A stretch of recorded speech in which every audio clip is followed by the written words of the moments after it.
Hi, my name is Shanley Kruizenga and I'm a percussionist with the Holland Symphony Orchestra. Thank you for joining me on today's intermissions video. So today we're talking about percussion, and with percussion that could include a wide variety of different instruments.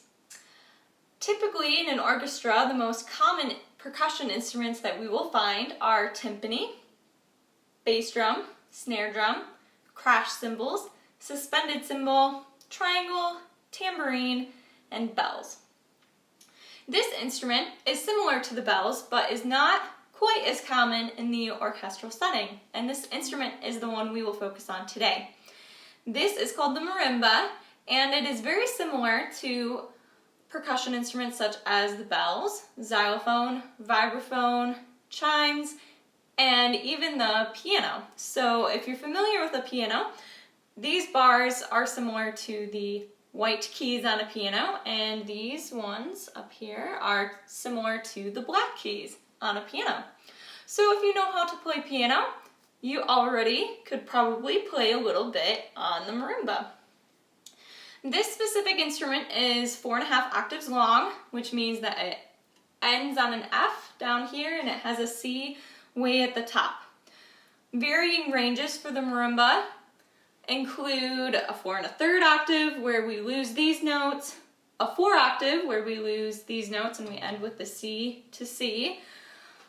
We could have a 5 octave marimba, so add a few notes down here, or we could even have a 5.5 octave marimba where we add notes down there and at the top. This specific marimba is about 7.5 feet long, so it's a pretty large instrument. Luckily, it comes apart if you need to be able to transport it. You just have to be pretty careful with some of the pieces.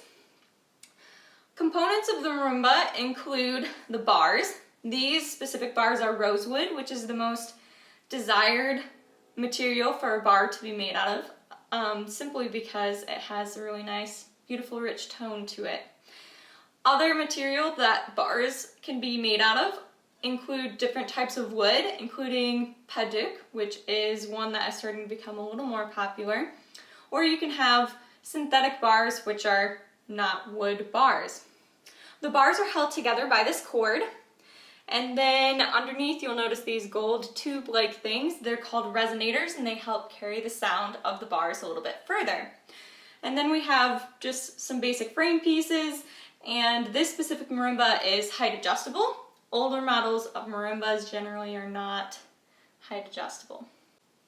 As a musician, any musician has to think about what kind of sound they want out of their instrument. Wind players might think of how to change their airflow through their instrument or their embouchure, different things like that to change their sound. As percussionists, we primarily change our sound through a couple of different means. The first being our stick and mallet choice. So what implements are we using to play our instrument, and then our stroke type, so how we are hitting or playing our instrument. We're going to focus on the mallet choice today, and I have 3 different sets of mallets that we will briefly look at.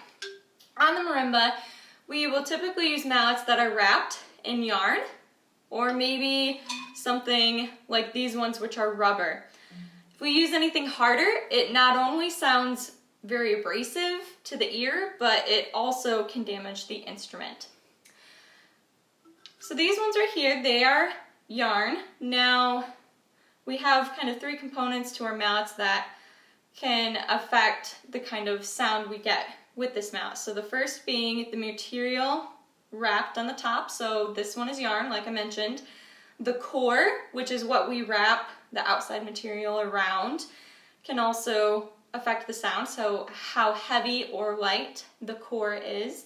And then the type of shaft we have. So this shaft is birch, and you'll notice it's pretty stiff. I can't really bend it at all.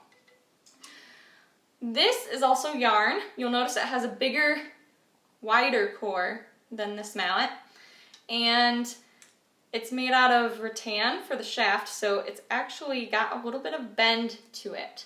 These are also rattan in terms of the shaft, and it's got the core that is actually visible. and then it's just got a piece of rubber wrapped around that. So to hear the different sounds that these mallets produce, I'm just going to play the melody from America. And at the time that I recorded this, we celebrated the 4th of July not that long ago, so it's in that spirit that I will play. So here we go. This is the rubber mallet.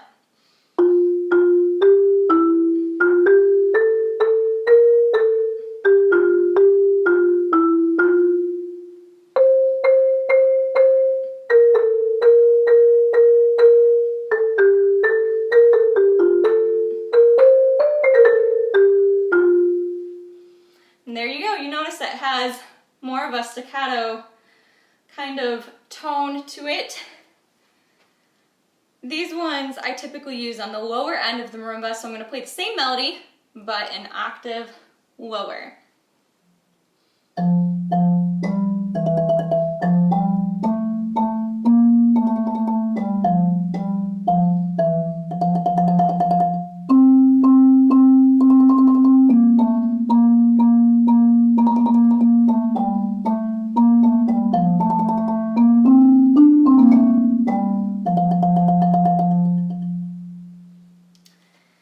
There's that. And then these ones I typically use for more legato playing, so I will actually roll most of the notes.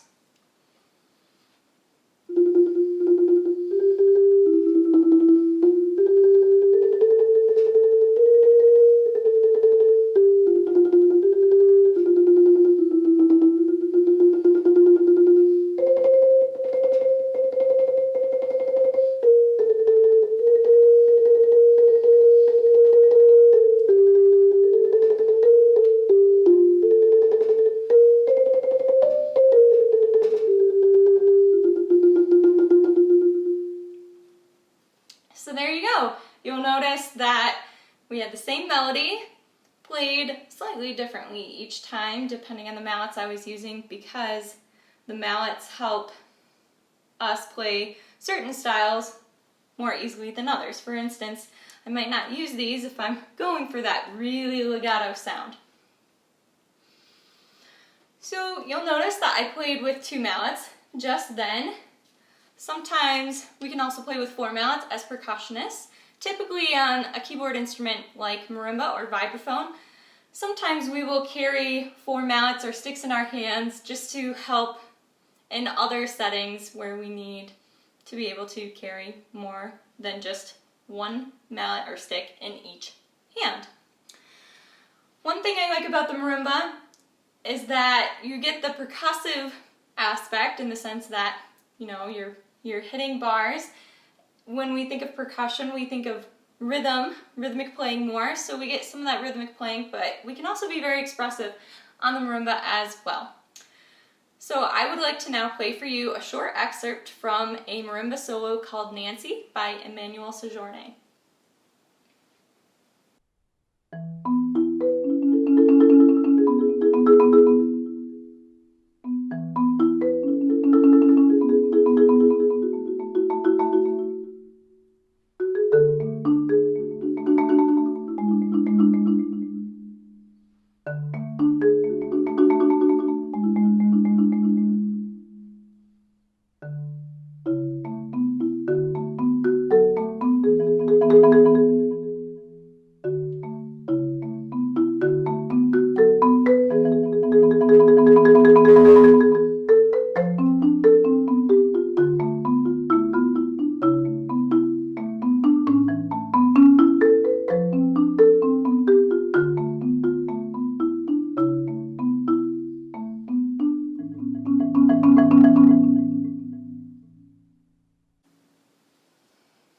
And there you go.